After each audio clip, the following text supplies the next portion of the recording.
Gente, hoje tá difícil, hein? Tá difícil. A internet hoje tá difícil.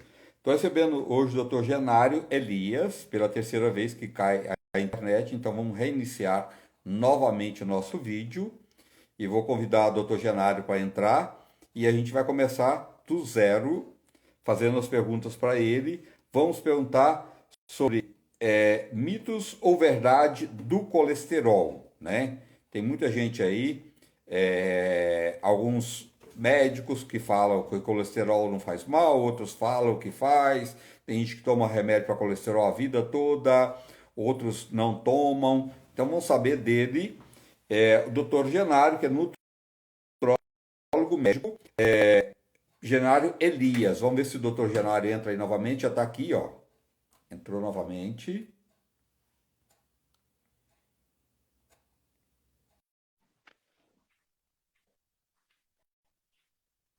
Doutor Genário.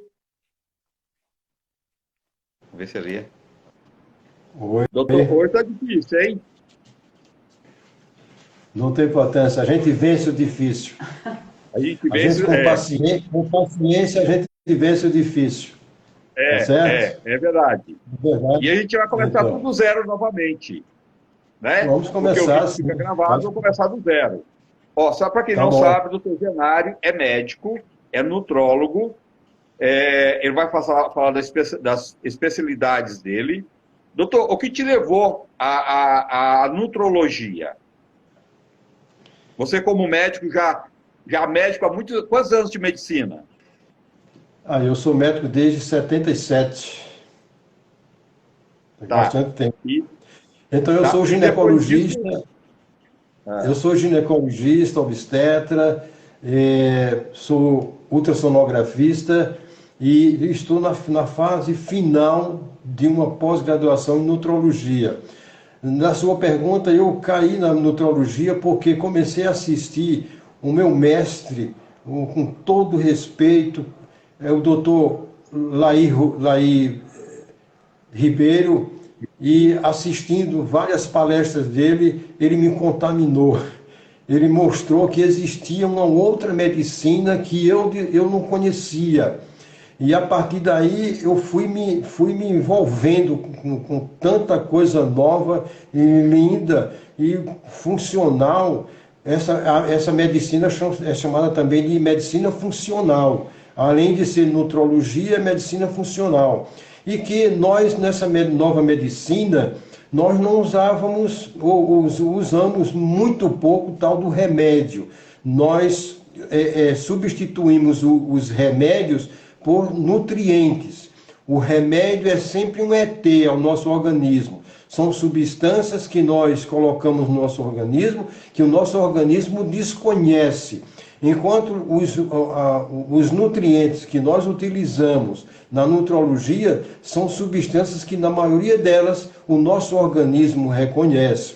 Dos remédios surge sempre uma bula, porque nessa bula, a bula vai falar do que aquela substância vai tentar melhorar, mas tem um montão de coisas mostrando o quanto o indivíduo está sugestivos a passar de mal. Enquanto os nutrientes, praticamente não existe essa possibilidade de toxicidade, de mal-estar, portanto, não acompanha nenhuma bula. Desde que o médico nutrólogo prescreva nas quantidades ideais, só vai levar ao bem, só vai levar ao controle, à homeostase em todos os sentidos no organismo daquele ou daquela que o nutrólogo está prestes está prescrevendo esses nutrientes. Então existe essa diferença. Então a nutrologia eu aceitei por conta da maravilha de palestras e palestras que eu consegui assistir e acompanhar esse grande mestre que é o Laí Ribeiro. Que bom, que ótimo. É muito querido mesmo e muito respeitado. Doutor, é mitos ou verdade o colesterol? Que o colesterol faz mal é um mito. Na medicina tradicional, os colegas que ainda estão ainda presos a essa medicina, todos eles vão dizer que sim, que o colesterol faz mal. Eu vou aproveitar e ler aqui um pequeno histórico do colesterol. Olha só, tá. O colesterol ele foi descoberto, presta bem atenção, o colesterol foi descoberto em 1784. Através de que tinha um pesquisador, ele estava examinando uma substância que fica no interior da vesícula biliar, que é chamada de bile, e ele encontrou uma substância dentro dessa vesícula em que ele precisava dar um nome. E como ele encontrou essa substância na vesícula, que tem um parecer de cole, ele pôs o nome de colesterol. Né? Viu que era uma substância lipídica e não é gordura, que eu vou falar inclusive, não é não é gordura, é um lipídio, e ele deu o nome de colesterol. Então a coisa complicou em 1870, quando também um pesquisador russo, ele, com o nome de Rudolf Virchow, ele estava examinando placas ateromatosas, que são essas placas que são encontradas, por exemplo, nas grandes artérias, onde tem calcificações, e essas calcificações, essas placas vão fechando a luz daquele vaso, a ponto de não permitir mais passar nenhum sangue, não passando mais nenhum oxigênio, ou dificultando a passagem, e trazendo consequências dali por diante. Então essas placas, esse pesquisador, ele estava examinando essas placas e por acaso ele encontrou uma substância. E que substância foi essa? Foi o colesterol. Então o que é que ele fez? Ele deduziu que aquela placa estava sendo formada por colesterol. Ele divulgou isso e essa coisa pegou. E pegou até então para muitos colegas. Mas essa história existe. Essa história já foi passada para trás.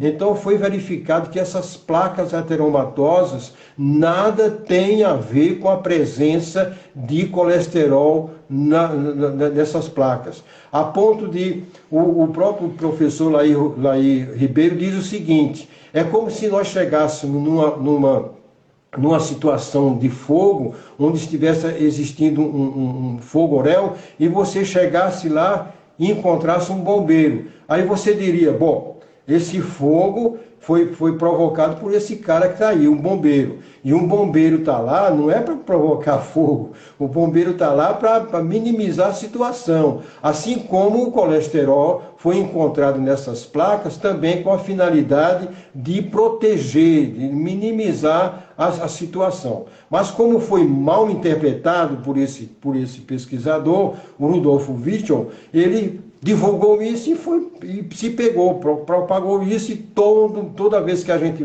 sai um aluno da faculdade, leva essa informação e leva para o resto da vida.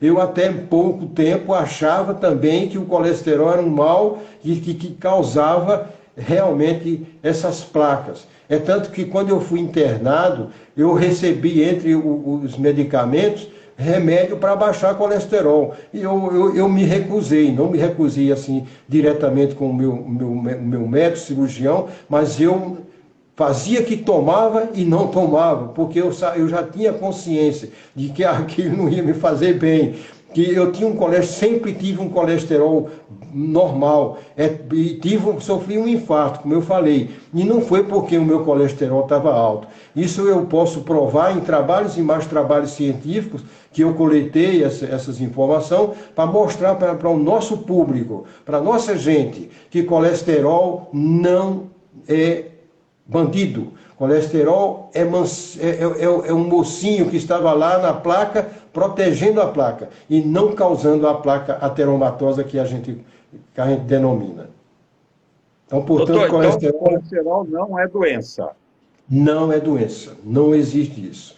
Colesterol, ele, como eu falei anteriormente, ele faz parte de de todo o nosso organismo. Eu posso citar aqui, o colesterol ele está presente em todas as células do corpo contém colesterol, a partir da membrana celular.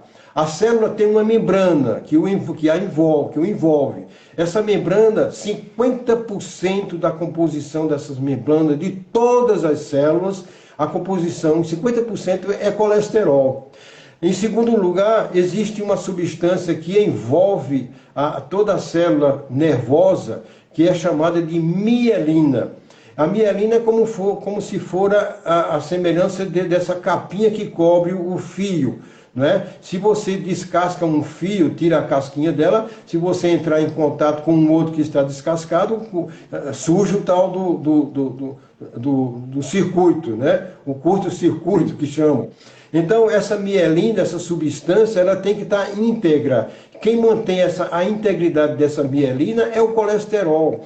É tanto que o indivíduo que está sofrendo de mal do Alzheimer, ele tem um desgaste dessa mielina. Então, e a substância que nós utilizamos, a principal substância que nós utilizamos para tratar o mal de Alzheimer é usar óleo de coco. O óleo de coco ele é rico em gordura de boa, que a gente chama, para refazer essa mielina. Então, o colesterol ele faz parte da produção dessa mielina. O colesterol ele é responsável também pelos hormônios esteroides. São os hormônios que são produzidos pelas suprarrenais, que são glândulas que estão em cima dos rins, assim como esses hormônios esteroides são produzidos por essas glândulas e pelos testículos, pela placenta também. Então, se o colesterol fosse um mal, ele não estaria sendo produto de refacimento desses hormônios. São hormônios extremamente importantes que nós necessitamos e muito deles. Tá certo? Que o cortisol, a testosterona, a progesterona, os estrogênios da mulher, que também tem no homem. Então ele faz parte, ele é precursor da formação desses hormônios. A própria vitamina D3, essa vitamina que é muitíssimo importante para fazer com que o nosso sistema imunitário se mantenha elevado na nossa proteção, principalmente agora nessa pandemia, que nós utilizamos muito essa vitamina D3 para manter esse nosso sistema imunitário potencialmente positivo. Essa vitamina D3 é produzida pelo colesterol. Os sais minerais, como foi descoberto, encontrado na vesícula biliar, também faz parte do colesterol como precursor. Essa bile, que é muito importante para digerir a nossa alimentação, tudo o que nós comemos, quando chega no nosso estômago, a vesícula biliar ela se contrai para jogar essa bile dentro do estômago, a favorecer a digerir o nosso alimento e depois ser bem absorvido. E quem produz essa bile? O colesterol. Então, uma outra situação é o nosso intestino. O nosso intestino tem uma mucosa, uma membranazinha interna que dependendo da sua integridade ou não, nós funcionamos bem o nosso intestino, ganhamos saúde ou doença. Conforme eu dissera, a maioria das nossas doenças vem de um intestino mal funcionante. E o colesterol tem uma função de manter esse intestino bem funcionando, auxiliando também na digestão e na absorção dos nossos nutrientes do intestino. Por que Deus, o nosso Criador, foi colocar, inclusive, 50% desse colesterol no leite materno para nutrir um bebê? Por que ele ia fazer isso se essa substância não fosse extremamente importante? Não se deve falar mal do colesterol, que é uma blasfêmia, é falta de conhecimento. Pelo amor de Deus, não se deve, eu fico indignado quando eu vejo alguém falando mal no colesterol. É falta realmente de conhecimento. Tem que se estudar, tem que se buscar as fontes da verdade para não falar e não fazer, não praticar bobagem. Muito bem, vamos em frente. Só uma pergunta aí, só para as pessoas de casa, ela acentuar melhor. Uma pessoa que vai lá e faz o exame de colesterol, que já é um exame de rotina, que faz parte de exames de rotina igual aos outros exames.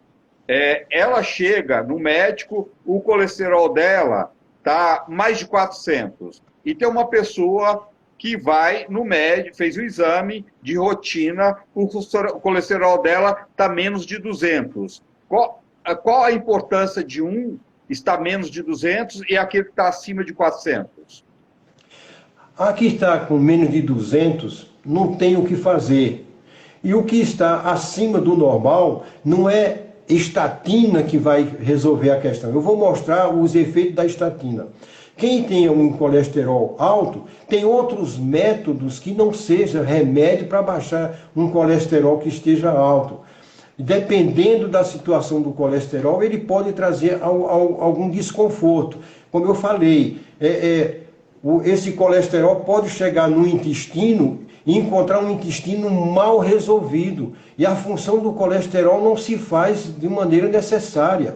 Ele vai estar presente e vai perguntar, bom, mas seu intestino está ruim, eu não posso fazer nada porque não sou eu que sou mal. É o seu intestino que está ruim, eu não posso exercer a minha função de digestão se você está com seu intestino ruim. De repente você precisa tratar outras funções, outros órgãos, no sentido de baixar esse colesterol. Outra coisa, o colesterol existe em tudo, nós já deixamos aqui bem claro, que por trás de tudo está a nossa nutrição, Rezende. Todos os nossos problemas começam e terminam na nutrição. Não tem jeito de fugir disso, hoje não tem jeito de fugir. E não passar remédio para baixar colesterol. Tem outras formas naturais aí muito eficazes para baixar o colesterol, que diferente de se passar estatinas, que eu vou mostrar para você aqui o que é que essas estatinas provocam no indivíduo que está tomando ela. Então, doutor, o que tem que se fazer é corrigir de imediato a nutrição. Tem que procurar saber de como essa pessoa está se nutrindo, de que forma, quais os nutrientes, as substâncias da alimentação e modificar esses alimentos. Além disso, somando-se a isso, tem que existir nessas pessoas atividade física. Porque existe um colesterol que nós consideramos um colesterol bom, que é o HDL. Consideramos um LDL mau colesterol e HDL bom colesterol. O colesterol de um e de outro é o mesmo colesterol.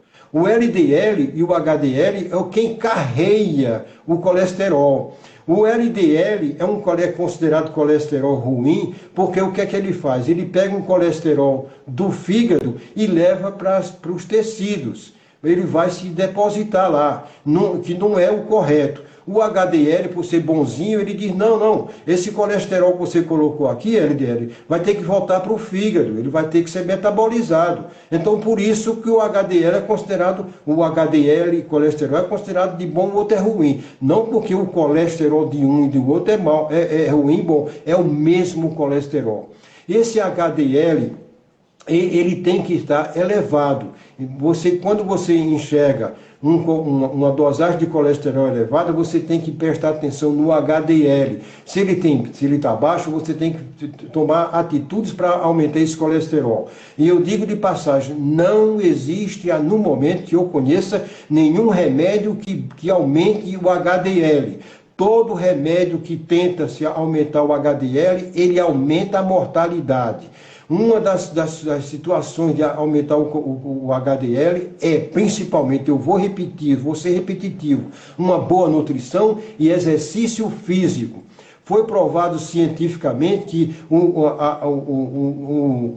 boa caminhada todo santo dia faz muito bem. Primeiro assim, uma caminhada onde você tem um exercício de impacto, não corrida, mas você faz uma boa caminhada todos os dias, esses exercícios do impacto aumenta a produção de uma célula no osso chamado osteoblasto, que vai fazer com que você não tenha osteoporose. Então, e do outro lado, esse exercício físico propicia o aumento do HDL. Então, sem necessidade de tomar remédio e nem de aumentar a HDL e muito menos tomar remédio para baixar a taxa de colesterol. Nós temos como resolver esse problema, vou repetir, sem tomar remédio. Doutor, nós temos as boas gorduras, né? Que é do abacate, da castanha, de vários alimentos, tem do peixe, né? Você tem vários alimentos que tem óleos, bons óleos, o amendoim, vários óleos que são bons. E temos as gorduras que são ruins, né? Então, as pessoas devem ter um olhar melhor para um bom óleo no seu dia a dia para ingerir. Então, primeiro assim, existe uma coisa também que eu preciso explicar. A maioria das pessoas, André, pensa que colesterol é gordura. Eu não sei se você tem esse conceito. As pessoas, a maioria das pessoas diz assim, não, colesterol é gordura. Colesterol nunca foi gordura. E eu posso provar. Se você tiver uma folhinha de papel aí em branco, você pode desenhar, para poder facilitar as pessoas entenderem. Pode desenhar um triângulo. Um triângulo, como o próprio nome diz, tem 3 pontos, né?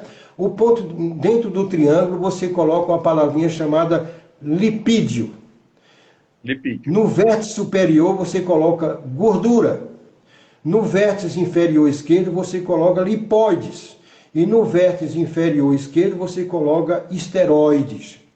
Então, olha, lipídios é gordura, lipídio é lipóides e lipídios é também os esteroides. O que é gordura? A gordura ela é produzida por ácidos graxos. Um ácido graxo se junta a um ácido graxo e outro ácido graxo, vão formar assim as gorduras. O colesterol, ele não tem ácido graxo.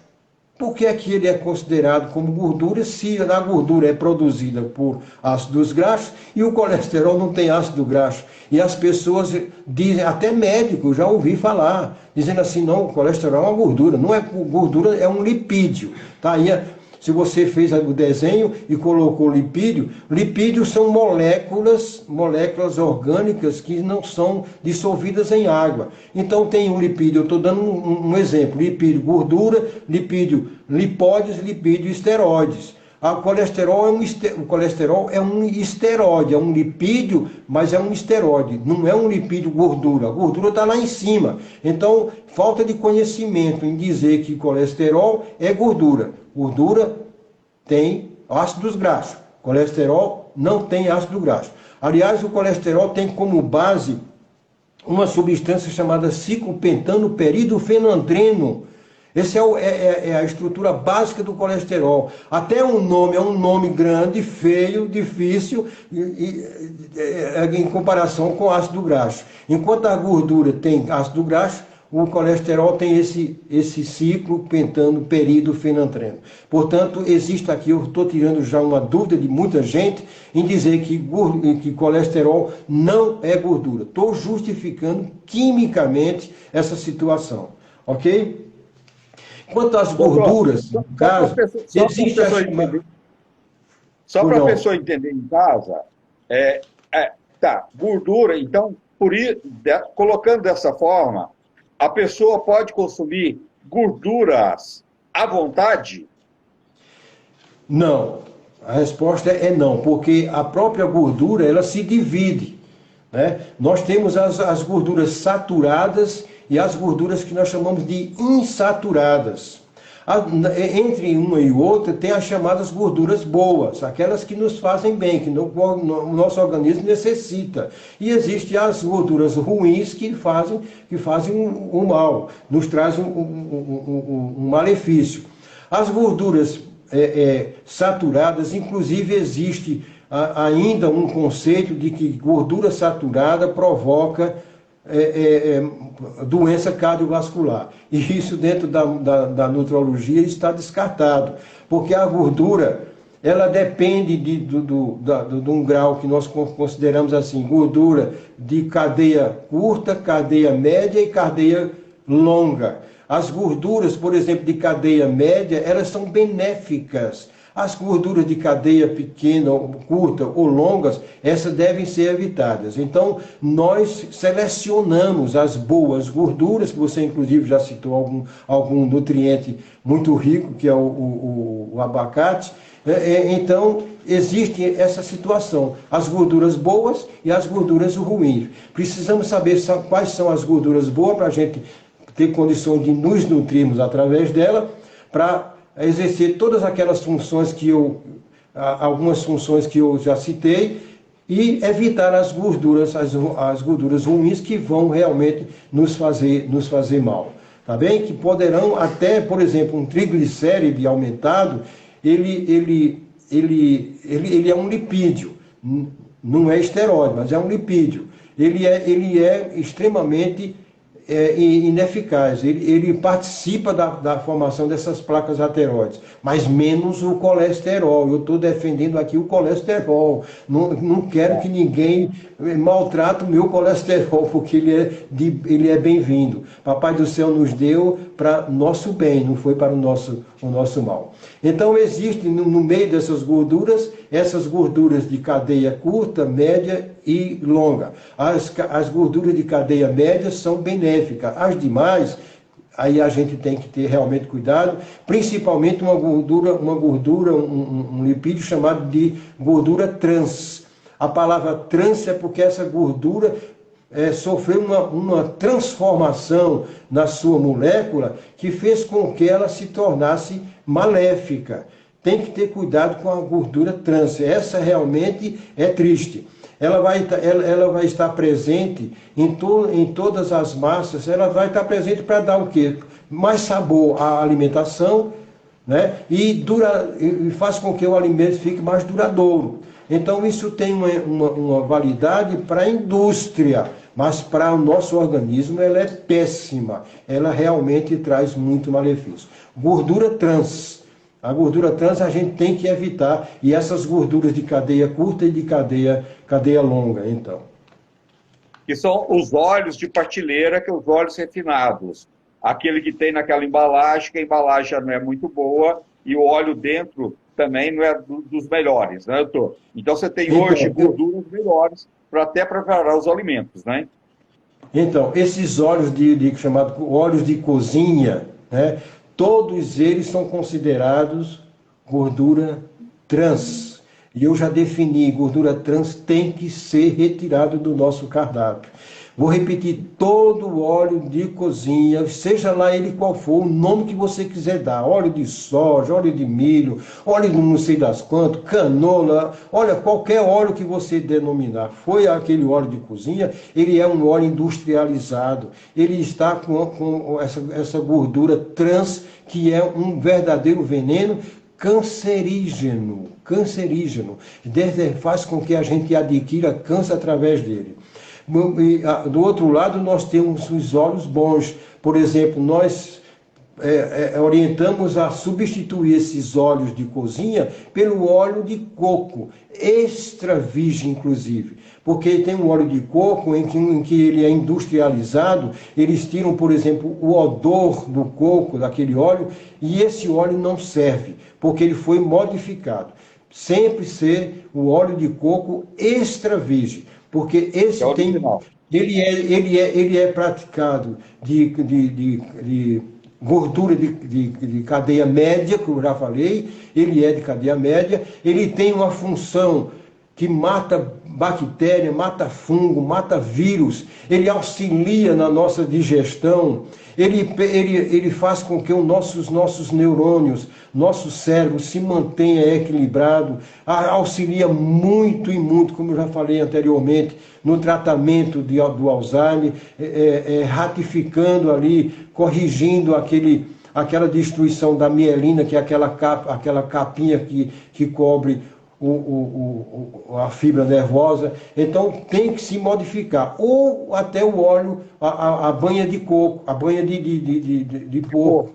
Essa também é benéfica. O óleo também, que você já citou, o óleo de abacate. Então, menos o óleo de cozinha. E muito menos ainda o que as pessoas, as mulheres de casa, acham da margarina. Eu não uso óleo de cozinha, eu uso margarina. É outro veneno. A margarina também tem gordura trans. Espero que isso esteja auxiliando as mães em casa, as mulheres, para que que você jogue esses venenos no lixo. No lixo. Vamos prejudicar a indústria, mas vamos ajudar a nossa saúde. Doutor, se uma pessoa ela fez o exame de rotina, o triglicerídeos dela está muito alto, tá mais de 800, tá? E o colesterol também está alto. Então, ela precisa ter mais atenção no triglicerídeos do que no colesterol. Muito bem. Como eu já falei, deixei bem claro, não utilizar histamina para baixar colesterol nem triglicéridos. Os triglicéridos, nós sabemos hoje que o responsável dele são os carboidratos. Se você come bastante carboidrato, você vai ter os seus triglicerídeos aumentados. É um outro problema. Mas só em você retirar os carboidratos, você está tratando uma coisa muito séria, que é a resistência à insulina, levando você ao diabetes, e você está baixando esses triglicéridos, que eles são também cofatores da produção dessas placas ateromatosas, levando ao aumento de mortalidade por doença cardiovascular.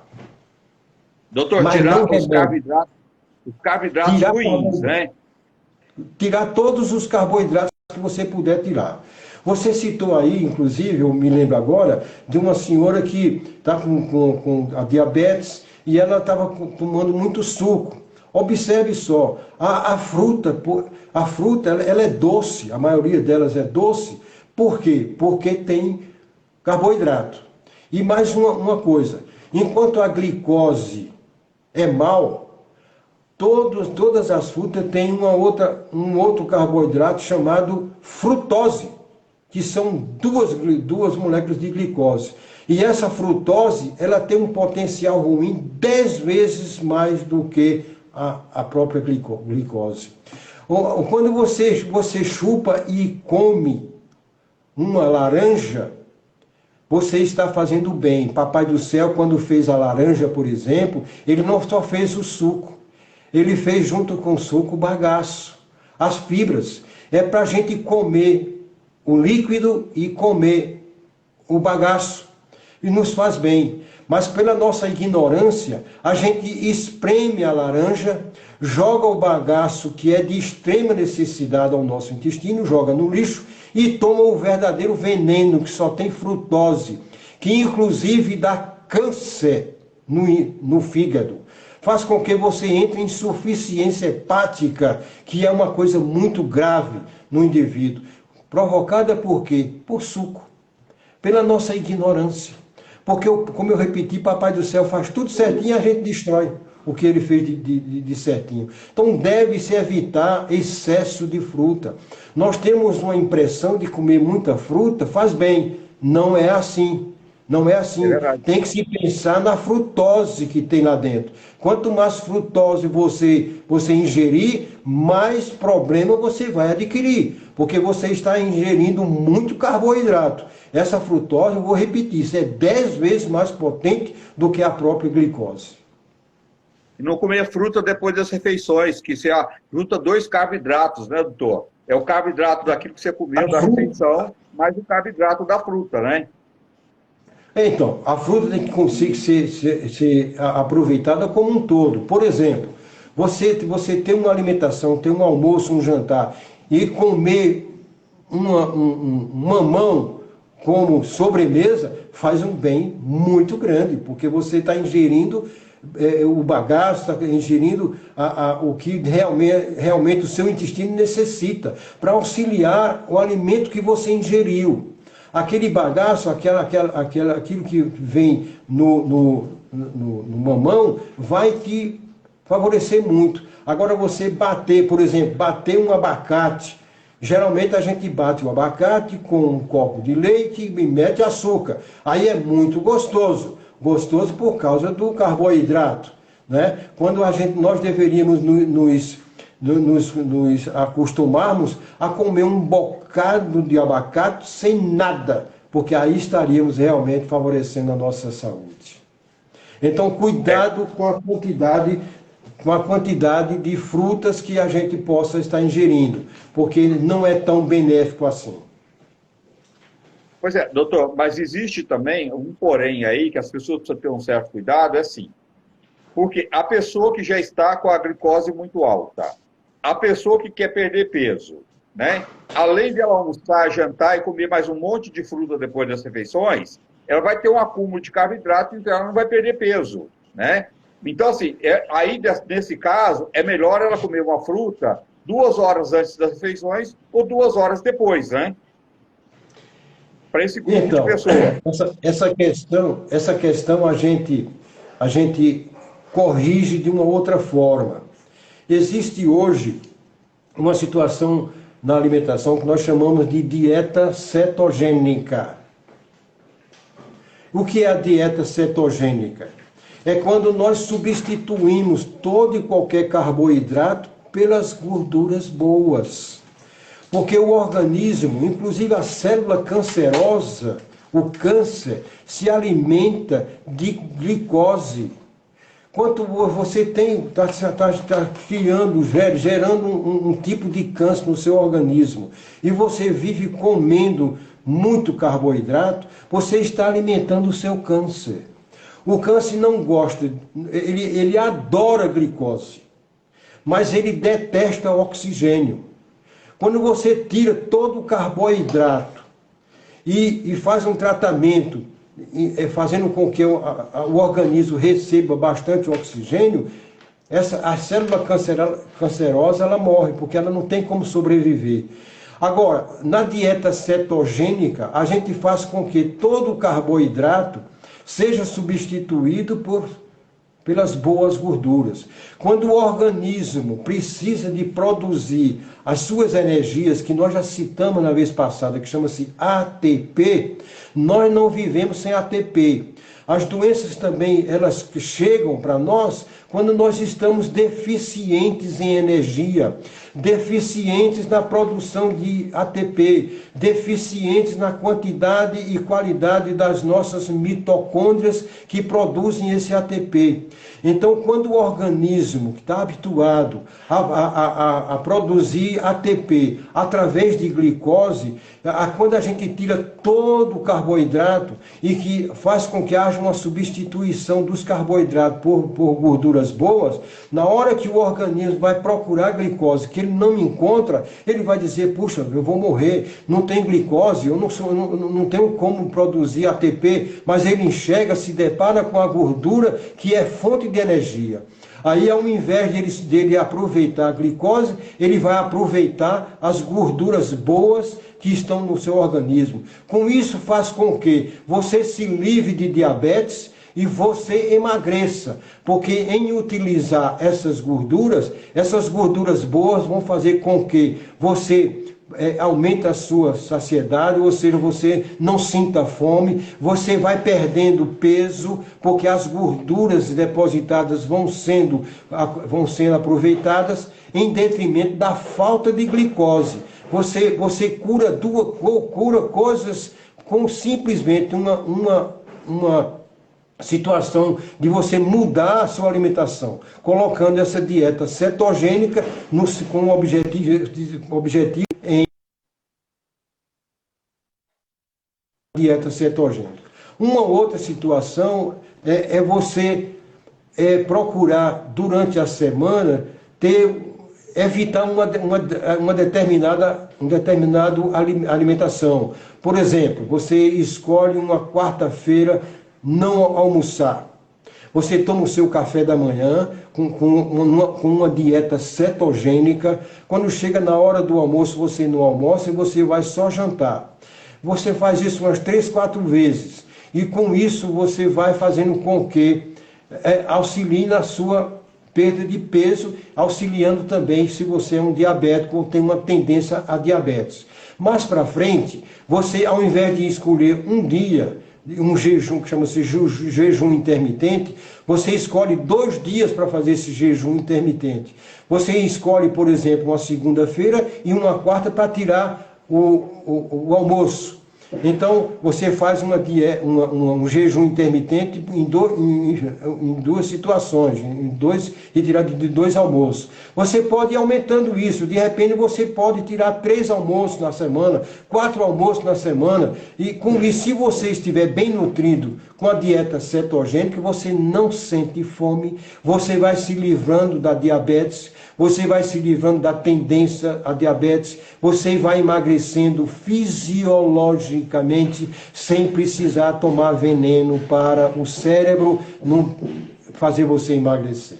Então existe dentro da nutrologia, dentro dessa medicina funcional, várias situações em que a gente evita tomar o danado do remédio e evita as tais doenças, a maioria das nossas doenças. Tá. E água, doutor? Água, ela é muito importante. Não é qualquer água. E tem também a situação, assim como a gordura boa, tem a chamada água boa. O que é uma água boa? Não é a água da chuva, não é a água que sai do filtro que a gente tem em casa, não é a água que você ferveu, não é qualquer água. É uma água que ela guarda um potencial de ter principalmente um pH.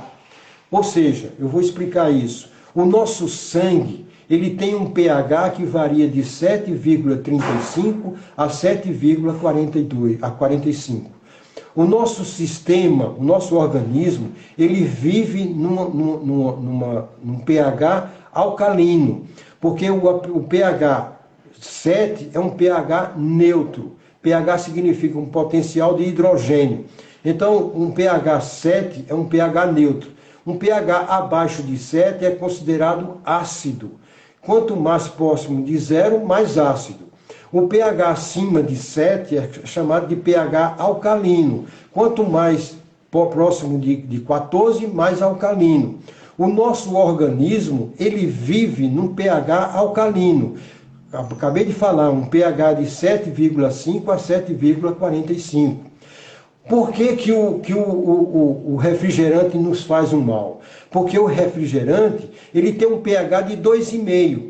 Quando você toma um copo de refrigerante, você desgraça o seu organismo. O seu organismo diz assim, puxa, mas você colocou esse veneno aqui agora, que tem um pH de 2,5, eu preciso manter o meu pH de 7,35, você me colocou isso. Aí você precisa ingerir muita água boa com pH elevado para corrigir aquele erro de um copo de refrigerante. E você fazendo isso como hábito, você vai tornando o seu organismo cada vez mais ácido. E existe aqui uma coisa muitíssimamente importante. O câncer, ele se desenvolve principalmente no meio ácido. Se você mantém o seu organismo no meio alcalino, sempre alcalino, não tem como uma célula cancerígena se proliferar. Se você mantém o seu organismo num pH alcalino, você retira carboidrato, que é uma fonte de alimento, e você faz qualquer coisa para ter uma oxigenação aeróbica, não tem por que câncer nenhum se desenvolver em você e progredir. Não tem, porque você não dá essa condição desse câncer se proliferar. Então a água, ela tem que ter um pH acima de 7. Eu tomo água aqui, não é uma propaganda, mas tem uma água aqui que eu tomo que chama Ibirá, que é uma cidadezinha pequena aqui perto de São Paulo, que tem essa fonte, recebe o nome da cidadezinha Ibirá. Ela tem um pH de 10. A maioria das águas que a gente encontra aí nos supermercados, se você tiver a curiosidade, você vai ver no rótulo, tem um pH abaixo de 7. Não é uma água ideal. A água ideal, a gente prescreve que tenha um pH no mínimo com 8, de 8 a 10. Tem água que até a mais do que 10, mas tenha um pH acima de 8, que vai favorecer ao nosso organismo se manter alcalinizado. Além disso, nós precisamos saber que essa água ela tem que ser uma água de pureza, né? Então não é qualquer água, ela sai de uma fonte, ela passa por um processo de pureza em todos os sentidos e recebe esse pH. Mantendo então, ou proporcionando para o nosso organismo se manter um pH alcalino para evitar inclusive o pior das doenças, talvez eu acho que é o pior, de cânceres que sejam criados em nós, em que muitas das vezes nem é criado. Além dessa água ser boa, esse birá, ela tem também uma outra substância muito importante que faz com que nos auxilie no controle de diabetes. Então, essa água é muito importante. E ela tem uma sua maior importância em nos manter hidratados. A nossa hidratação também está no composto da alcalinidade. No nosso corpo manter-se alcalino. Se eu tomo pouca água, mesmo que seja boa, eu tomo pouca quantidade d'água, eu vou desidratando. A minha pele vai começar a se encher de rugas, minha mão se encher de rugas. Eu começo a ter uma face e um gesto biológico, né, de velhice. Envelheço com mais facilidade à vista das pessoas. Se eu me mantenho bem equilibrado, no sentido de bem hidratado, isso tudo desaparece. Eu, por exemplo, eu tenho 71 anos de idade, não tenho uma ruga. Eu não tenho uma ruga. Por quê? Porque eu tenho cuidado de tomar essa água boa, no mínimo 6 copos d'água por dia, para me manter hidratado. E uma coisa que eu vou aproveitar aqui, vou criticar as mulheres têm uma coisa de comprar creme hidratante. Isso não funciona. A hidratação vem de dentro para fora, e não de fora para dentro. Se eu estou aqui desidratado, cheio de rugas, cheio de não sei o que, aí eu passo creme, isso é uma fantasia, isso é uma máscara. Eu pareço bonitinho, bem jovem, mas quando eu tirar isso na hora de dormir, volta tudo a engilhar. Eu volto a ser velho de novo. Enquanto eu tomando uma boa quantidade d'água, com uma boa água, eu me mantenho hidratado sem gastar dinheiro com creme, enganando as pessoas, dizendo esse creme é hidratante. Como hidratante? Se a hidratação depende da água, da boa quantidade d'água e da boa quantidade e a boa qualidade da água, e não de creme que se põe no rosto para esconder as rugas. Deu para entender existe creme para combater e prevenir envelhecimento, mas hidratação mesmo, você faz de dentro para fora, né? De dentro para fora. As pessoas têm que entenderem isso. A água de coco, os minerais, que vai hidratar, né? Não adianta, você pode passar cremes maravilhosos para ajudar a combater o envelhecimento, mas hidratante, não adianta você hidratar a pele e não tomar água. Agora, doutor, esta água também, a gente tem que ver uma realidade do nosso país. No norte e nordeste, como é só terrinha lá, tem muito, no sertão as pessoas não têm água nem direito para tomar. E a água que chega na nossa torneira, nas casas de todo mundo, ela é uma água tratada, cheia de produtos para ser tratados. Quer dizer, mas não é todo mundo que pode comprar uma água para consumir. Como é que faz, então? Infelizmente, né, André? Nós gostaríamos, sabendo a verdade, nós gostaríamos, seria de uma satisfação imensa nós sabermos que essa verdade viesse à tona e que os governantes se preocupassem com isso, para favorecer a todo e qualquer ser humano, não só a mim que adquiri conhecimento, mas aquele que está longe de mim, lá dentro do mato, que ele receba os mesmos benefícios que eu aqui estou recebendo. Mas a verdade tem que ser dita, a verdade ela tem que ser dita e ela tem que crescer, as pessoas têm que se enchendo da verdade, dos conhecimentos, que um dia essa coisa pode chegar a atender muita e muita gente. Não pode ser escondida, não posso ficar só para mim. Seria um egoísmo eu saber disso e não transmitir às pessoas. Eu estou aqui aproveitando as suas perguntas e estou divulgando essa riqueza de conhecimento que eu adquiri para mim. Sim. E estou divulgando aí para muitas e muitas pessoas que possam verificar o quanto pode melhorar a sua vida praticando uma boa nutrição, e dentro dessa boa nutrição encontra-se a água em qualidade e em quantidade. Uma água boa, de boa qualidade. Infelizmente, essa água não chega para todo mundo com a boa qualidade. Eu entendi perfeitamente. Estou só colocando que, infelizmente, não é dessa forma que a gente gostaria que chegasse essa água de boa qualidade na torneira de todo mundo e no Norte e Nordeste não tivesse essa falta de água, principalmente uma água de boa qualidade lá para os nossos irmãos nordestinos, né, doutor? Exato. Eu atendo muita gente idosa.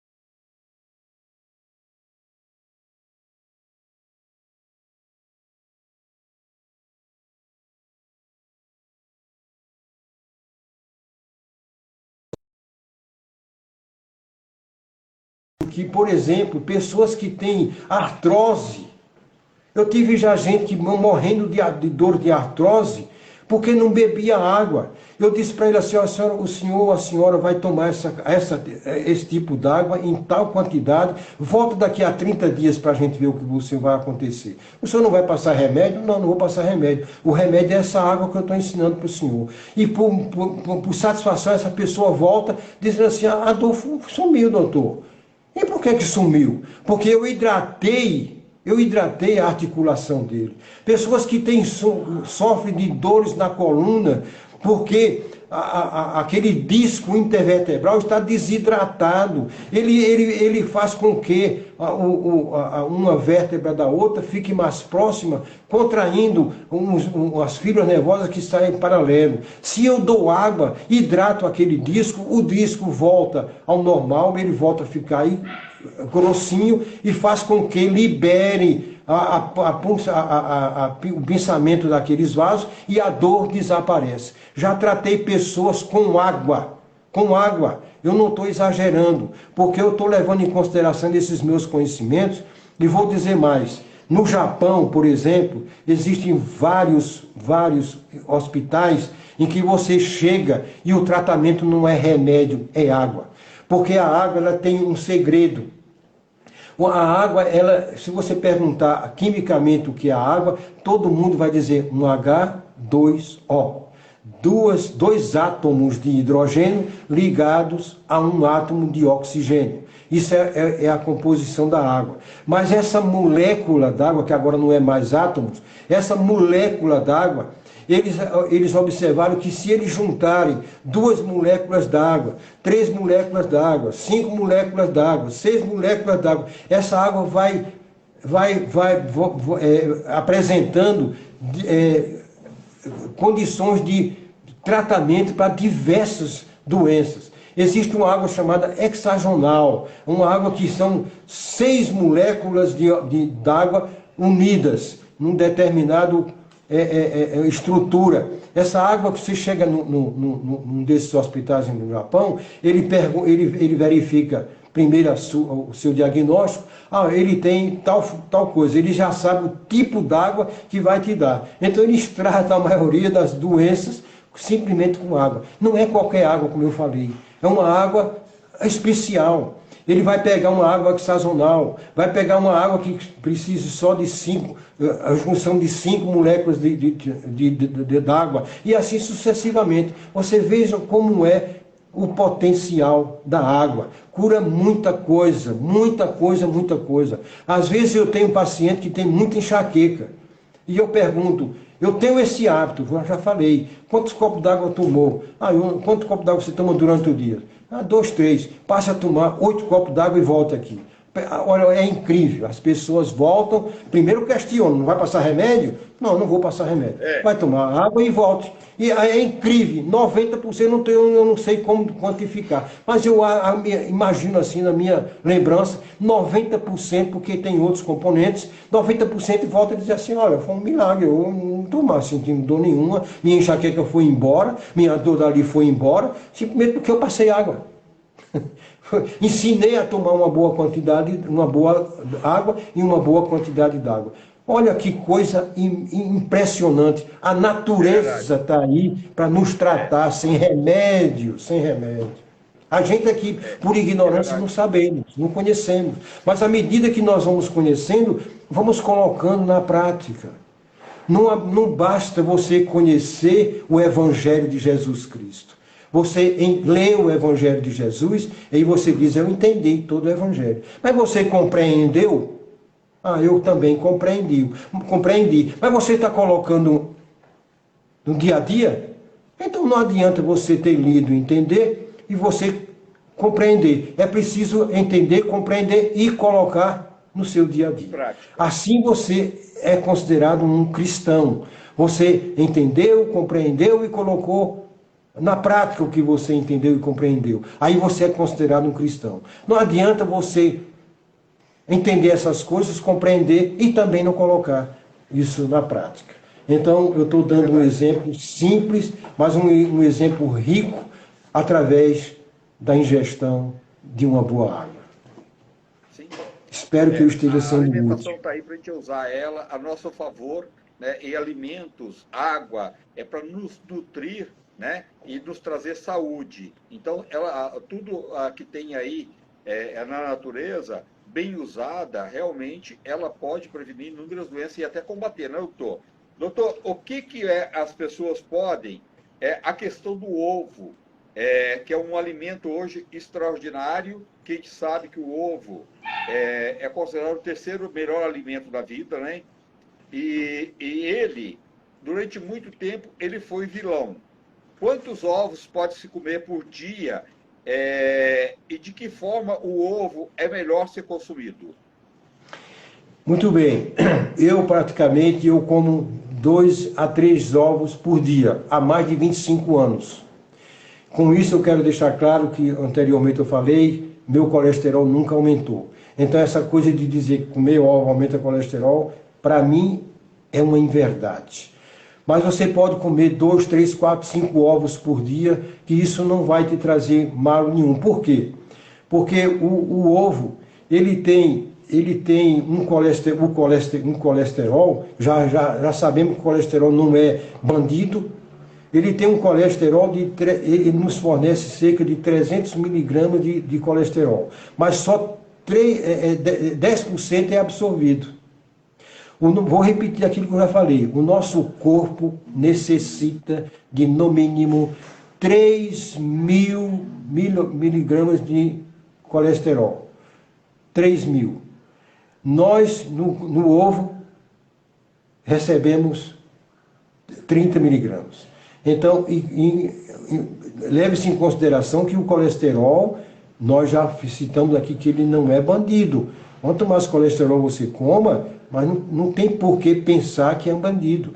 Eu já mostrei aqui o quanto o colesterol é útil para o nosso organismo. O nosso cérebro, repetir, 25% de colesterol do nosso corpo vai para o cérebro, meu Deus do céu. Se eu tiver esse cérebro bem alimentado com o meu colesterol, ele vai funcionar bem. Eu não vou ter doença de Alzheimer, eu não vou perder situação, função nenhuma do meu cérebro, porque eu estou nutrindo com uma perfeita nutrição que é o colesterol. O colesterol está em tudo, em toda e qualquer célula do corpo está presente o colesterol. Então essa história de dizer que ovo faz mal, não é verdade. Embora, eu, abrindo parênteses, eu assisti uma live aqui rapidamente de uma nutricionista, considerando o ovo como o pior alimento do mundo. Eu não sei onde ela foi buscar isso, eu peço desculpa por estar citando, não vou citar o nome dela, mas eu acho que é um absurdo, porque em mim e nos meus pacientes só fizeram bem, e eu faço uma propaganda para realmente não deixar de comer ovo. Não é só o ovo, são as gorduras boas que a gente já citou aqui a respeito delas. Onde ela está presente no ovo, ela está presente, as gorduras boas, né? No ovo, ela está presente no ômega 3, não é? Ela está presente na castanha do Pará, está presente no óleo de oliva, está presente na linhaça. Onde mais ela pode estar presente? Ela está presente também no abacate, né? Onde mais a gente pode... O óleo de linhaça, muito bem citado, tem uma riqueza muito grande. Oi? O açaí. Açaí. E por aí vai. Então é só a gente pesquisar. Riqueza, né, doutor? Nós temos uma riqueza assim incalculável, perfeito. né? É isso aí. Né? Essa é uma riqueza, nossa alimentação é muito rica. Se a gente descobrisse esses grupos de alimentos bons e afastasse os grupos de alimentos ruins, a saúde de todo mundo seria totalmente diferente, né? E não precisaria tomar tanto remédio, né? É só você escolher grupos de alimentos. Você tem bons carboidratos, você tem os carboidratos ruins. Então, por que você tem que ficar com o ruim? Fica com o bom, né?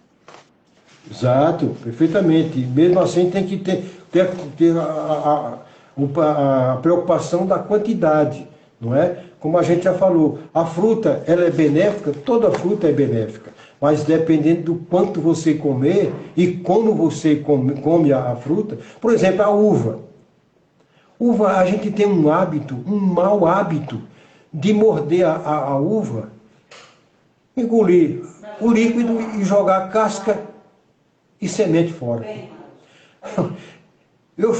Minha vida inteira eu fiz isso.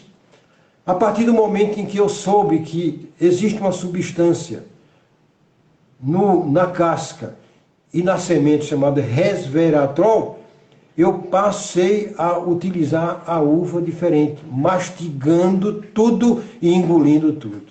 Porque assim eu estou aproveitando a beleza da fruta que Papai do Céu criou, chamado uva.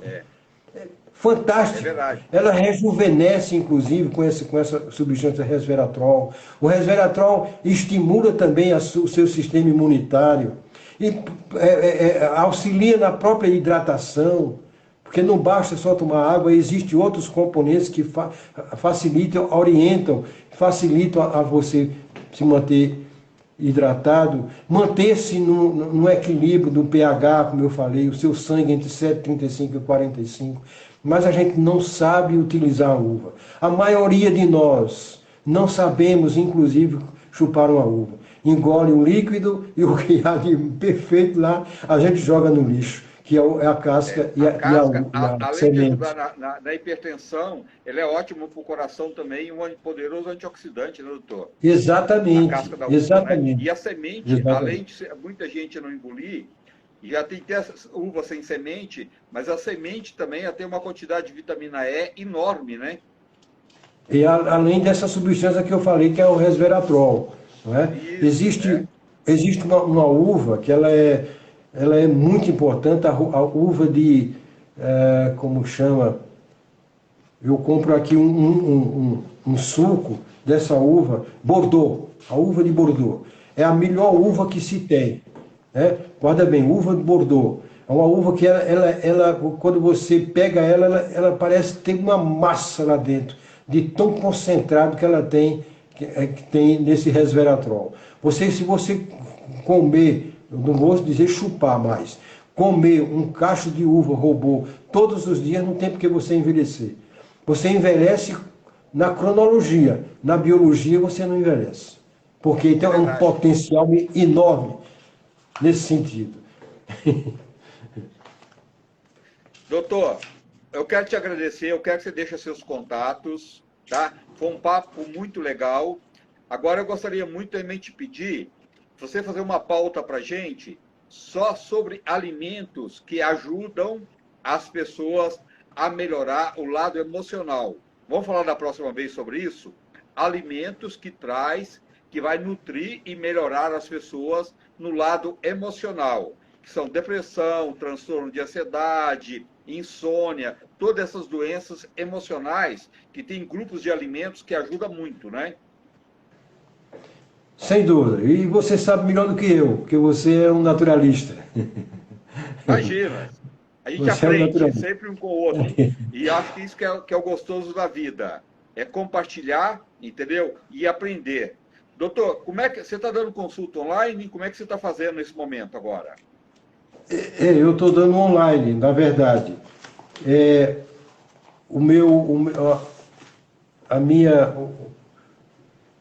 contato, telefone, por celular, 98701 8771, né?